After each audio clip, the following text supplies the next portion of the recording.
There is no benefit to San Franciscans in having like permanent divisions among elected officials. It may be something that I didn't want. Yeah. But everybody's doing their job and representing their people, and that's what I want as a whole, the greater good. What's the best advice you've gotten? You seek out the opinions of those people who disagree. Boom Loop San Francisco. The pulse of the town, from movers and shakers, breaking new ground. Hosted by the Lurie Group, rooted in true, San Francisco's future, coming straight to you. Hey everyone, welcome back to the Boom Loop. We're here today with our guest, Rafael Mandelman, who's the president of the Board of Supervisors, and we're going to get a behind-the-scenes look into his life, including where he likes to work out in the morning, where he likes to eat his favorite burrito, but also his sort of pedagogy about how do you effectuate change? How do you build consensus when people are on different sides of the aisle? This is less about politics and it's more about leadership and the human that is Rafael Mandelman. So, Rafael, thanks for joining us today. Let's go.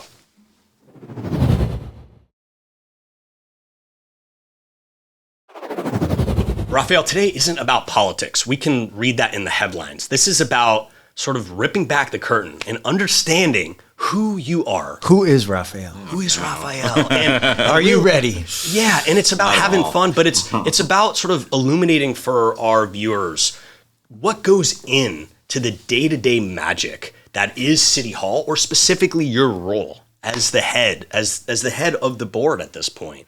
And I think it'd just be really interesting for us to just come to appreciate all that goes in, whether it's the self-care, whether it's the behind the scenes socializing to make success and effectuate change in our City Hall, and just get to know you too. So I hope that we can get away from the headlines and just really just have that conversation.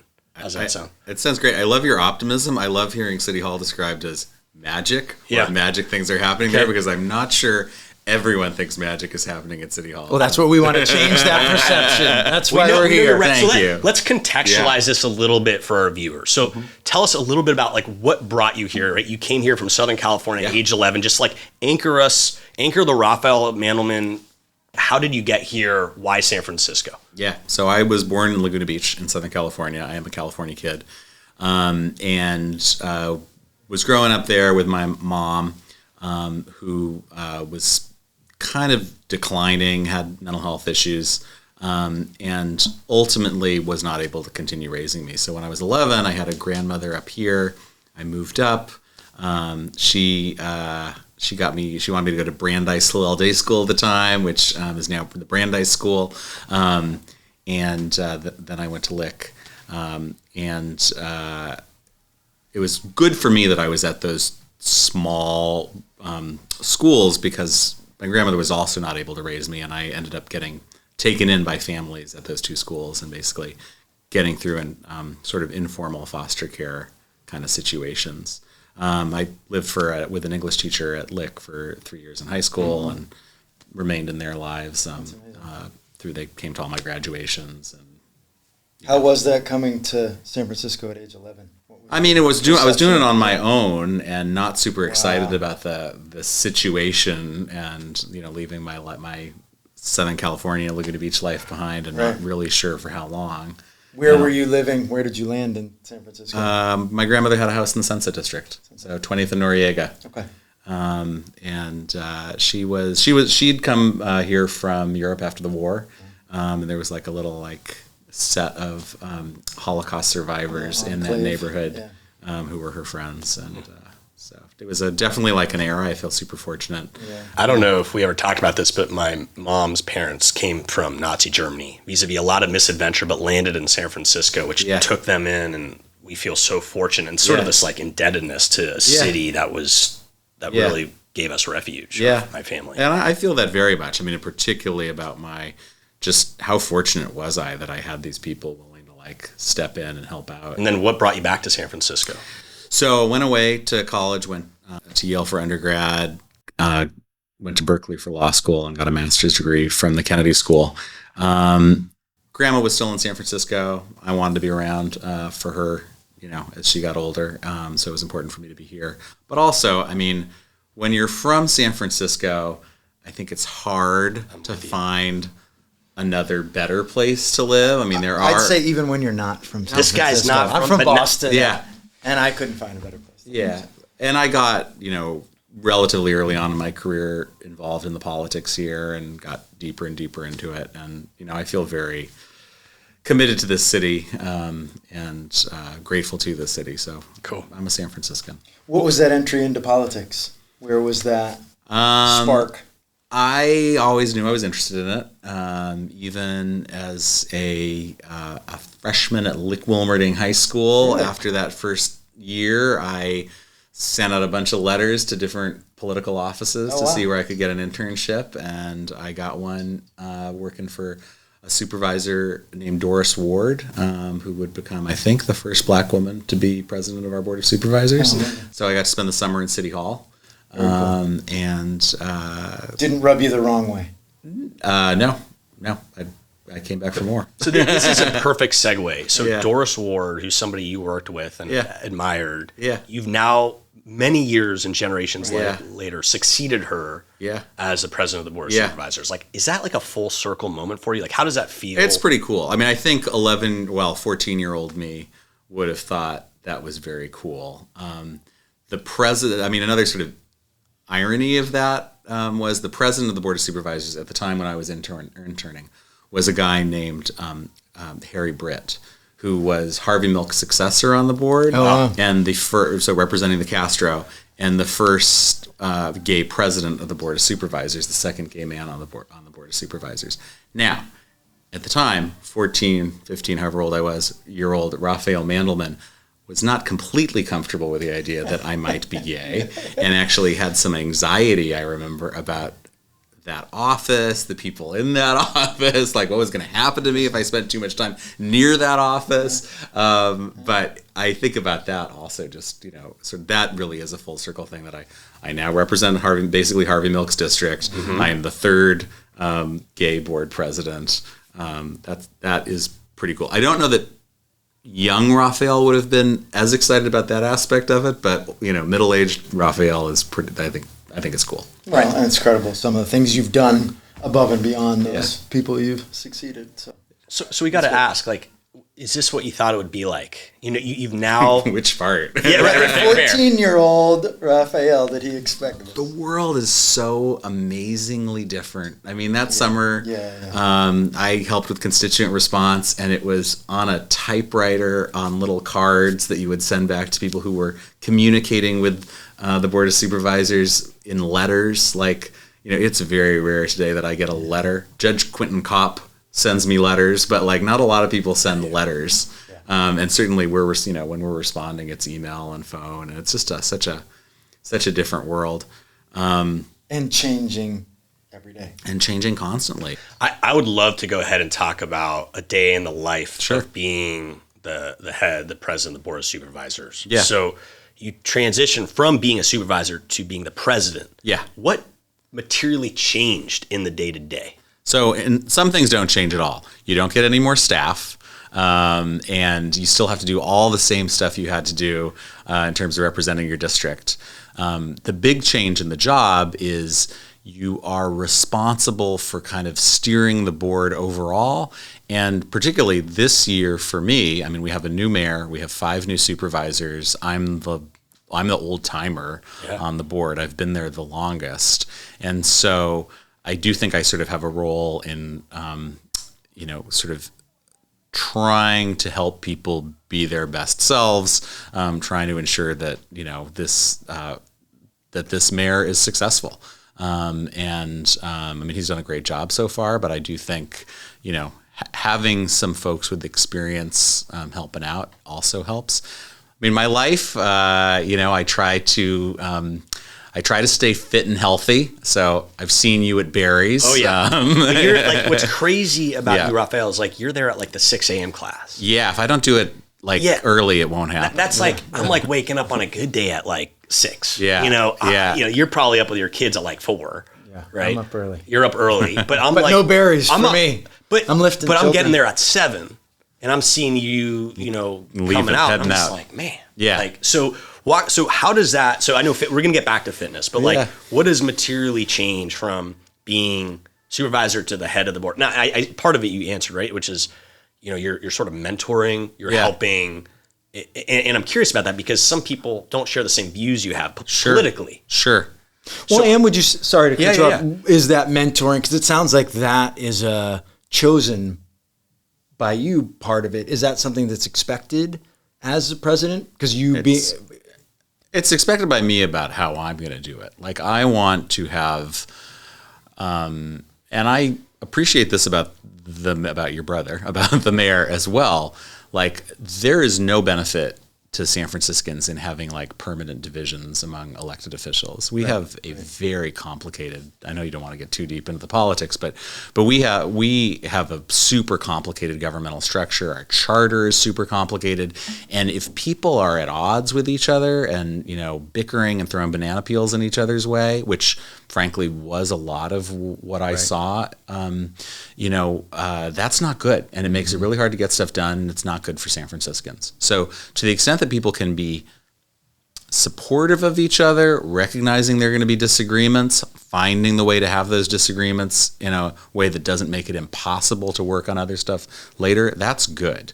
And so I see some of my job as helping other supervisors, regardless of whether I agree with what they're trying to do at a substantive level, like do their best job at being the supervisor they need to be. Each of our districts, San Franciscans are not that different in some ways. We're basically, on the political spectrum, sort of far left to center left, for the most part.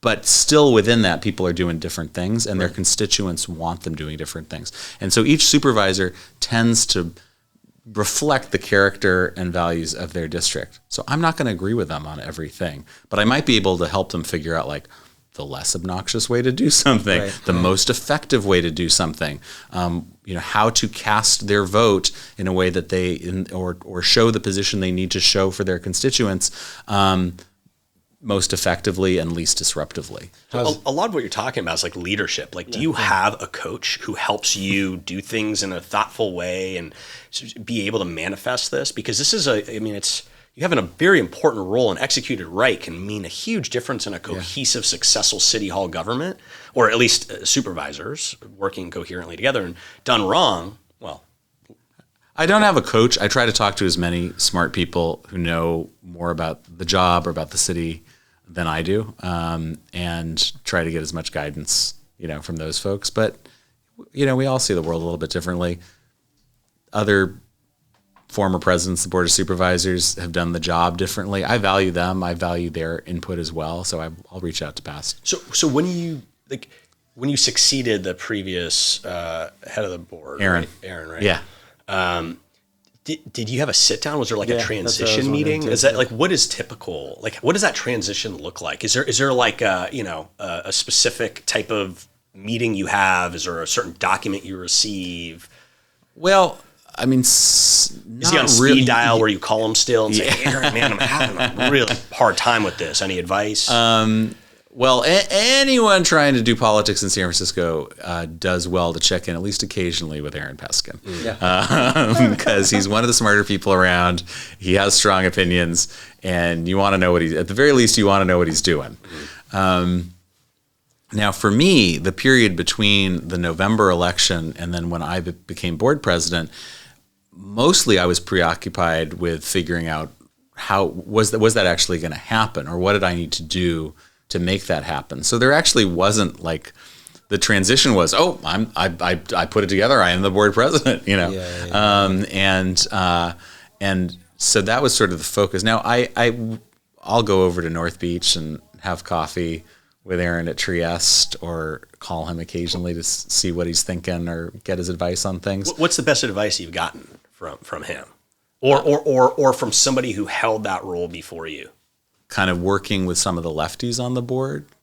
He's been very helpful, and I think in terms of working with some of the interests that are he's important a lefty in the himself, city. so He is, but he had to balance. Right. I think he as a model, like he definitely was pursuing his own goals, but managed mostly to maintain the respect, I think, of people on the board who might have disagreed with him. And I think one thing that's, I sort of said this earlier, but good advice that I got from a different politician, Carol Migden, is you don't want people voting against your bills because of you. Mm-hmm. You want them voting against your stuff because they think your stuff is bad, not because they think you're bad. Right, personal and grudges. And so to the extent that you can operate in a way that lets people disagree with you on the substance when they have to, but not turn that into like a permanent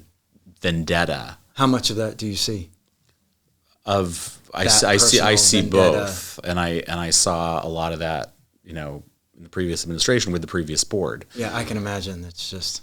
I mean, she came in with a number of the people on the board having voted to oust her, previously, back after Ed Lee had died, and it was pretty clear that there was a lot of history there that I hadn't been part of, but there were bad feelings all around. Do you feel like that ad hominem nature has largely been rooted out at this point? I mean, it seems like you're really focused on culture. Oh, yeah. I think it's much diminished. And partly the current, Daniel Lurie has no particular reason to hate any of these people, and they have no particular reason to hate him, which is like where you start in January. Yeah. And then between January and now, he works really hard to maintain those relationships, to not be the imperial mayor sitting in the mayor's office. He comes down, knocks on our door, and comes to our art shows and has conversations. And it's a different way for the mayor to operate. Yeah. And on our side,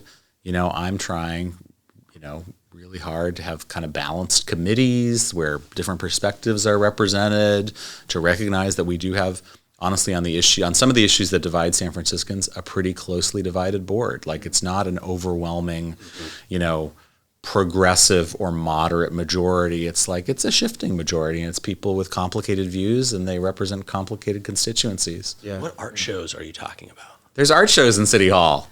Tell us about this. Well, I had, for the beginning of Pride, I did an art show where I got a Joseph Abadi to curate a bunch of up-and-coming LGBTQ artists to put stuff up on our walls, and we had a show. But I think Supervisor Sauter has done an art show in his office. Why not use these? Where do people find out about those? Newsletter. The different supervisors have newsletters. Is it open to the public? Open to the public. City Hall is open. Oh, that's cool. We have the best. I mean, we have a ridiculously great City Hall, and for people who haven't spent some time, the building itself, it is not a City Hall for a small city on the western edge of the North American continent. It is a City Hall for a city that thinks it is a great imperial power.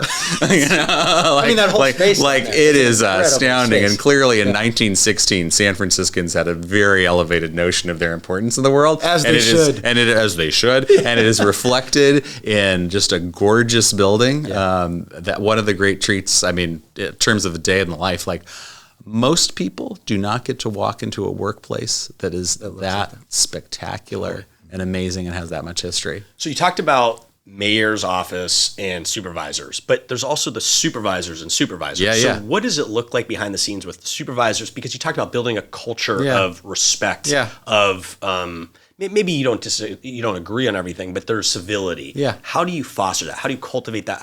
what's happening behind the scenes for that? I try to do some of the same, drop by people's offices, check in, say hello, see what's going on. Staff is really important, recognizing that the people who really do the work on the second floor are not the elected officials, they're the staff. And there was we were doing committee assignments, and I was trying to figure out, where to put different people. And it actually factored in for me that I knew there was some staff in some of the offices who really, were going to be bummed if they weren't working on these particular committees. And, just in terms of I don't like the phrase city family, but in terms of keeping the family happy, that it was, good to have people feel, all of them, supervisors and their staffs, feeling somewhat invested, feeling respected, feeling like they have something to do each day that they are going to be into and want to do. So there's that. There's the way you engage around legislation. I can advise people about what they're thinking about, what might be hard about it, how they might think about doing it differently to get more votes. But I think always just keeping in mind, for the most part, people are doing what their constituents want them to do. And so, I mean, yesterday I lost a vote at the board. I lost a 6-5 vote at the Board of Supervisors. And I'm not thrilled about that, but it also makes sense. And I look around, it's like, I'm not taking it personally. It's like, this is what each of these supervisors felt, was the right thing. People look at issues and see them differently and come to radically different conclusions. And I think it's just important to acknowledge that. I think that is such a good point, because what we're seeing politics at large is the opposite of people not having their own mind, going with the crowd. And so I can see that's a very good point of, hey, even may be something that I didn't want. Yeah. But everybody's doing their job and representing their people, and that's what I want as a whole, the greater good. And it is more important for me as an elected official, as someone doing politics, to understand the perspectives of the people who do not agree with me than the people who completely agree with me. So how do you do that, though? How do you effectively do that? You seek out the opinions of those people who disagree. So if you have an important piece of legislation that you're being asked to carry, for example, by organized labor, you want to go check with business and see what business has to say about that legislation. And same the other way. If a business interest has like a great piece of legislation that's going to unlock San Francisco's potential, you want to think about who's going to hate this and why are they going to hate it, and are they right? Or do you feel like this pedagogy, that this approach is something that is stewarded by your colleague supervisors, or is this inconsistently done? I think this is a little bit of a Mandelman special. Like, it's definitely a thing that I try to drum into my staff. Okay. Is like, if we get a piece of legislation, we don't want to just be looking at what the arguments for it from the people who like it are. Mm-hmm. We want to the best we can, identify who will not like this and why, and grapple with that. Because at some point, if I'm supporting a thing, I'm going to have to explain to the person who's most hurt by it why I supported it. Mm-hmm. And so that's not President Mandelman, that's Supervisor Mandelman. But I do think for presidenting, having an awareness of like the reasonable disagreements, the understanding what people who, are pursuing policies that you think are stupid, why are they doing that? Mm-hmm. And I think as citizens, it's important to do that. I think in understanding where we are in this country right now. I think as a person. Like, just in general. Why, why are they doing these things that seem so awful? There's got to be some kind of an explanation. We're not going to be able to get people who we think are doing awful things to stop doing awful things unless we understand how they, as people who presumably think they are good people doing the right thing and pursuing the good, are justifying that in their own heads. I want to go back to resourcing for a second. Yeah. You talked about your staff. Yeah. Something that did not change is how much staff you have. Exactly. So help us understand, how much staff does each supervisor have? Help us understand, like, what kind of support you get. Are you doing your own calendaring? I mean, what's working, and like, where would you, if you could wave a magic wand, where would you like more support? All right. There's something like 30,000 employees in the city and county of San Francisco. I have 4 staff. Wow. And you had 4 staff as a supervisor. As a supervisor? And you get what you get. Yeah. And in fact, actually, that is a massive expansion on what the Board of Supervisors had 20 years ago. There were 2 staff. Wow. Doubled. And 25 years ago, it was a part-time Board of Supervisors. I mean, our city government has changed dramatically in that time. And the Board of Supervisors has become, and I'm not always sure this is a good thing, but has become much more important in the policy conversations, and is much more, actually, although 4 doesn't feel like many, compared to 2, it's a lot, mm-hmm. and gives the supervisors much more ability to engage around the policy questions. And potentially, and then you think about that, that's, 11 supervisors, 4 staff each, 55 people throwing their policy ideas down the hallway at the mayor's office, which can be challenging for the mayor's office, which is not that big either. Right.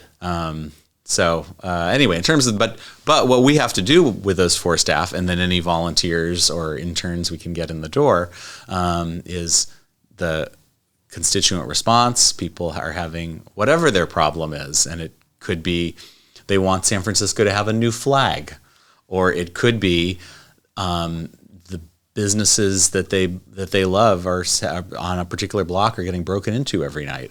Or it could be they're all working together. You know, the folks in this neighborhood are working on beautifying a park, and they need support with some weird issue with the Department of Public Works or the Rec Park Department.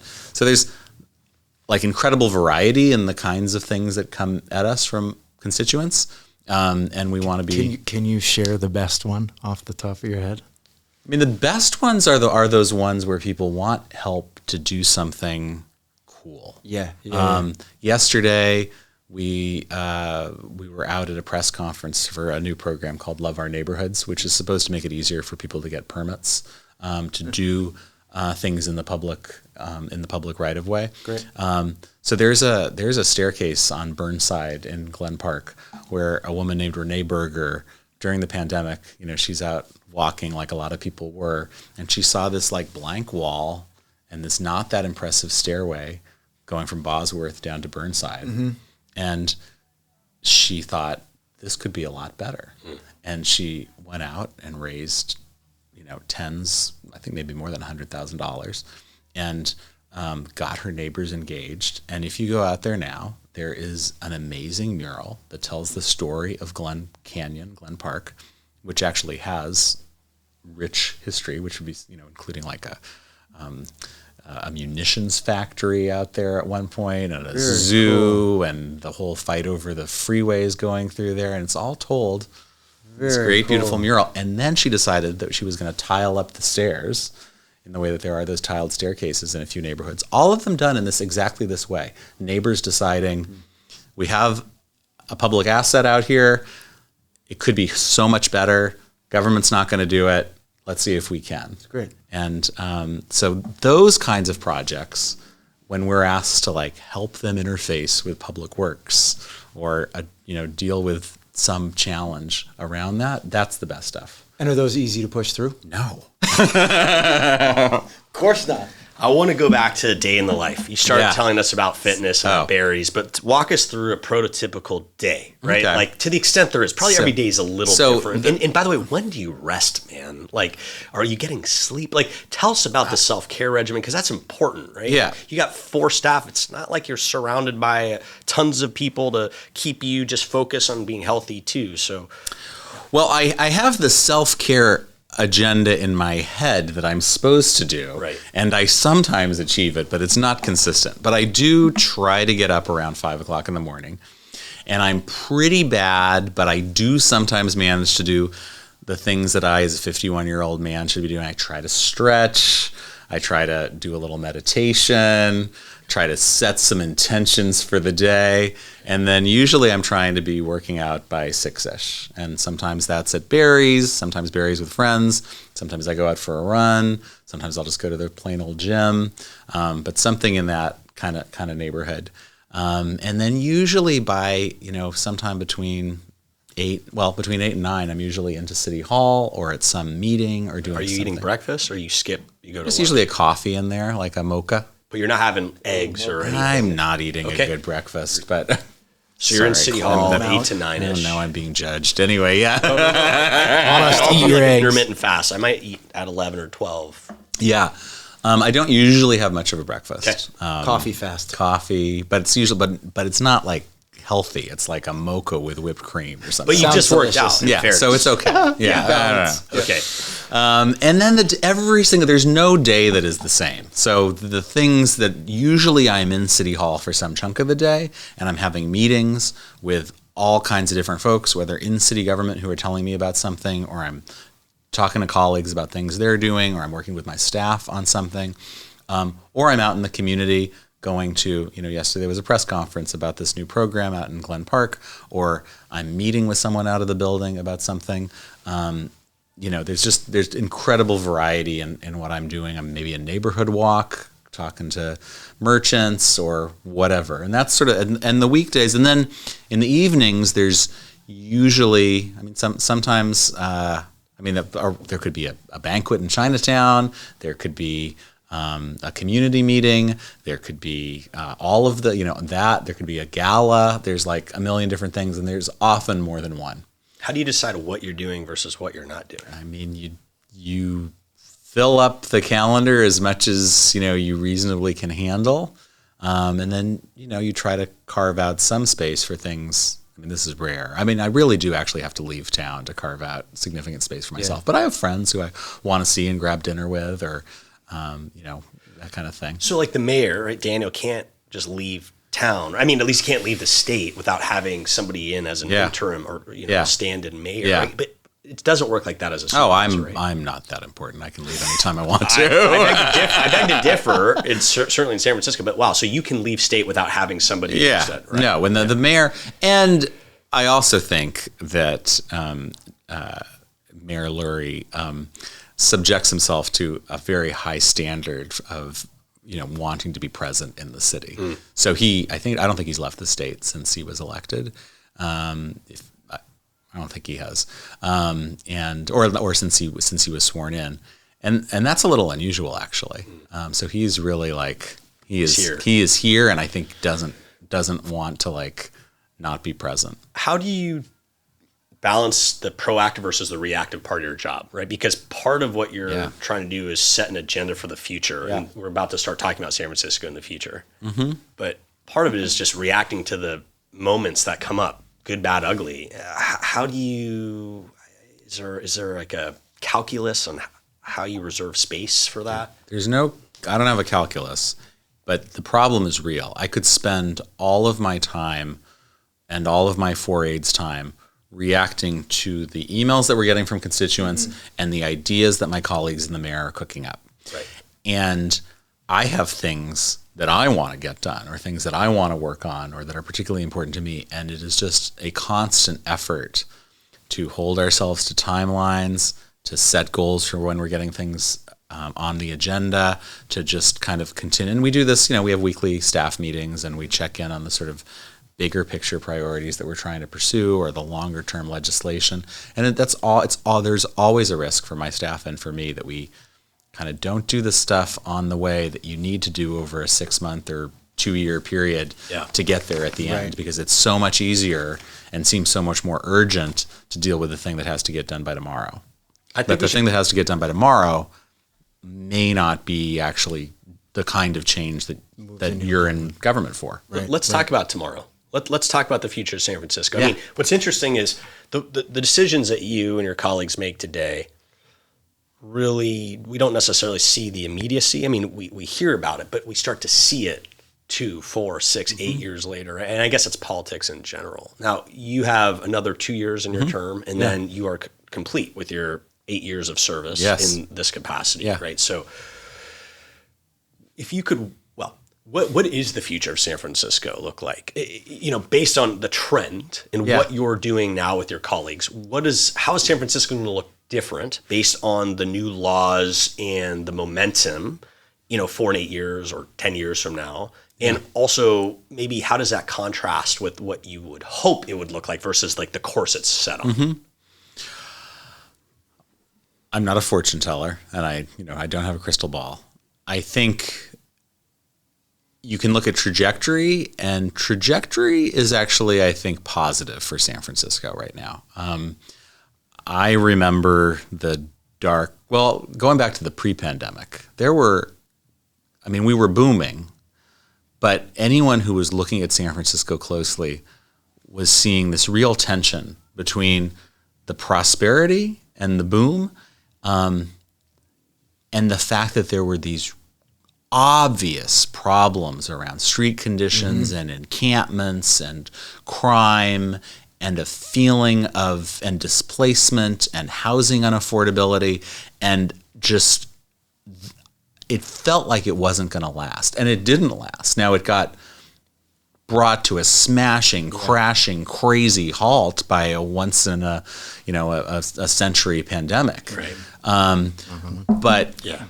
But I think the things that happened to San Francisco during the pandemic, the hollowing out in some ways of our downtown, the proliferation of the encampments, the challenges around safety and people's perceptions of safety, the seeds for that were all planted well before the pandemic, and in policy choices and economic changes that happened before the pandemic.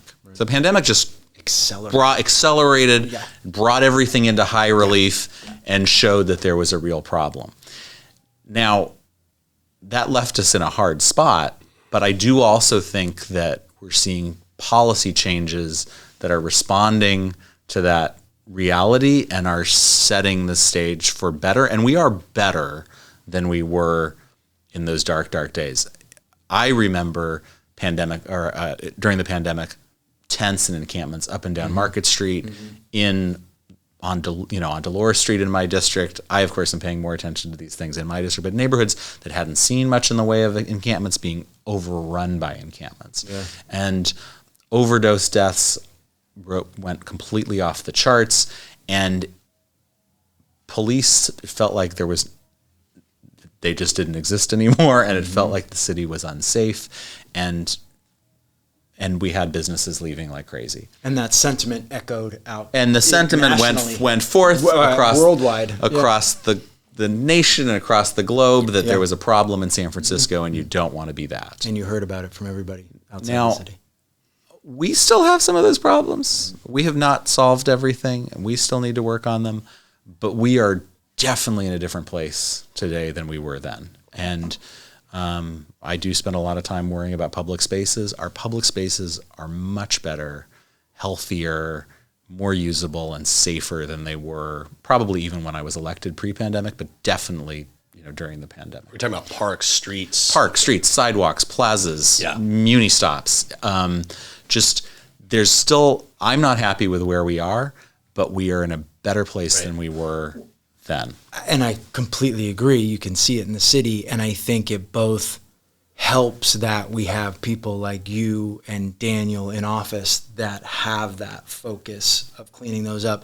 And then there's both the space getting cleaned up, and then also that energy being brought back into the city and more going on. I live out in the Sunset Dunes. Yeah. And then you talk about the Civic Center, that Fred Again, the Skrillex show that happened. I mean, just these amazing things that are now happening and bringing that joy. 100%. And we imagined that the pandemic might be a moment that would lead to new opportunities, and we've seen that happen. In terms of the activation of public space, the outdoor parties, the use of outdoor space for parklets and other things, that was all accelerated by the pandemic in, I think, positive ways. I think, we're sort of arm wrestling or fighting with each other in some ways about some of these changes, and they're not all universally popular. But I think we're seeing some of the repurposing of road space. JFK Drive. JFK. You're a big proponent of I was. That, right? I supported car-free Great Highway, Sunset Dunes. In my own district, Slow Sanchez. But I think your district overwhelmingly voted in favor. My district supports this stuff, so it's not a hard one for me. We've seen a lot of great things, a lot of outdoor activation, the work the Civic Joy Fund has been doing on the night markets. So tons of sort of cool, positive development. And I do think, so in terms of trajectory, much better than where we were 3 or 4 years ago, doing things we weren't even doing before the pandemic that I think make us again a pretty desirable place for employers and their workers. And I think we're starting to see a turnaround in sort of the office market and sort of the downtown that we've been worried about. And, the new mayor is putting in place a bunch of strategies. The old mayor was working on some of these too, to, office to residential conversion, to get new investment into these areas, to make the public spaces attractive. And so I feel pretty good about trajectory. I think the limiting factor for us is going to be not really San Francisco, but really kind of California and the country and problems beyond us. Agreed. We have a mental health crisis in California. We continue to have a housing crisis in California. We have an infrastructure crisis in California. And solving San Francisco is going to punch above our weight in solving these problems, but we're going to need more help, I think, from the state in the short term and from the federal government in the longer term. Yeah. I had just a quick question, a curiosity question. The fact that you're terming out, and I love the the way you approach kind of mentoring and looking at both sides, does it make it easier to make kind of bolder decisions, knowing that you don't have to, have that going back into office? And well, maybe. I mean, I may be departing from the scene, but I may not be. So there's a little bit of like, I'm still a politician. I'm still going to act a little bit like a politician. Right. It's the calculator is still going. But I do think having been in City Hall for 7 years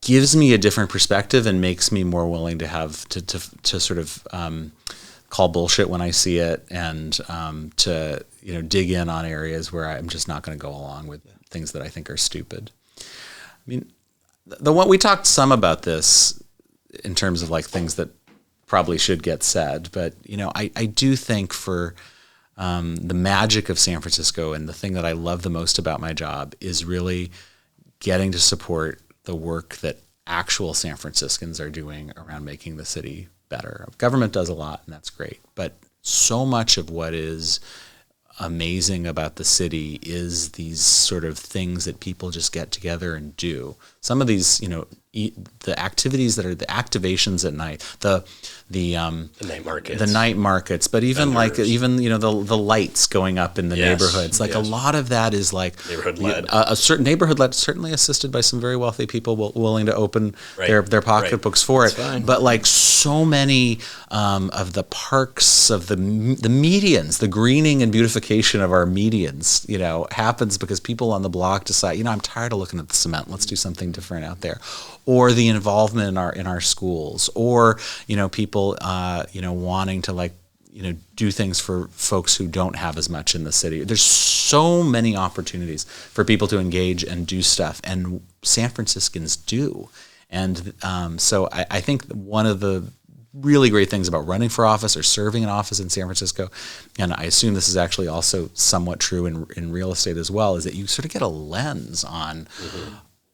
You would have no idea about all these things, and most people don't, but you get this vision of all this amazing activation, all these people not just doing their private lives and their work and whatever, but also like putting themselves into the sort of the common space and making those common spaces better. So Rafael, you talked a little bit about people in neighborhoods. So I think so often people look at those in City Hall as the people that are supposed to effectuate change. Yeah.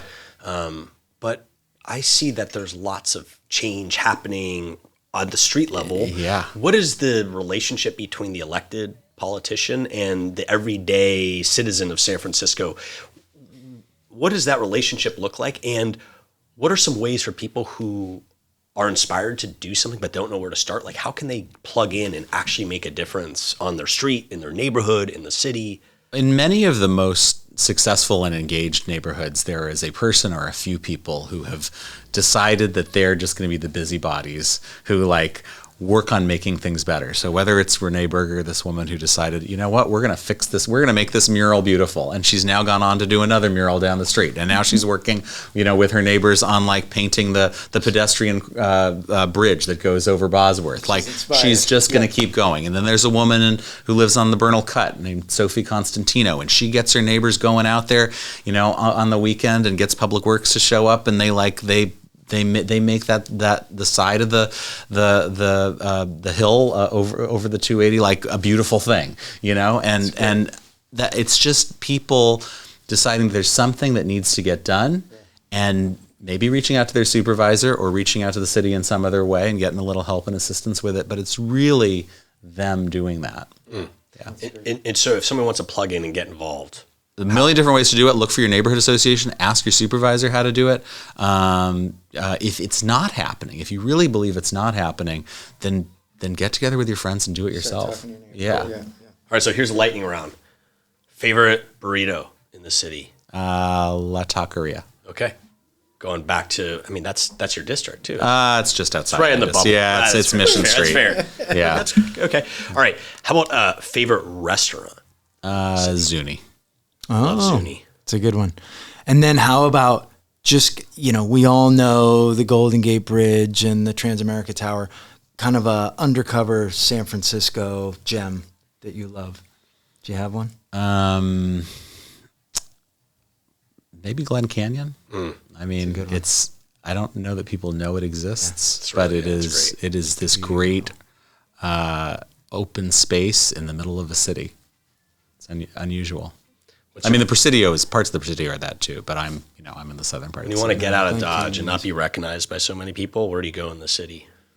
But now they'll recognize you. That's the problem. No, nobody knows who I am. There's great stuff happening along the waterfront in the southern part of the city, the sort of Dogpatch area. Mission Rock and the ramp and all that stuff is, I think, but no one has any idea who I am over there. Cool. Any final words, final thoughts? San Francisco's great. Get involved, everybody. Rafael, thanks for joining us. This is terrific. We appreciate it. Thanks for doing the things that you do too. We appreciate it. Glad it is an incredible honor and privilege, and I feel lucky that I get to have this job. Thank you.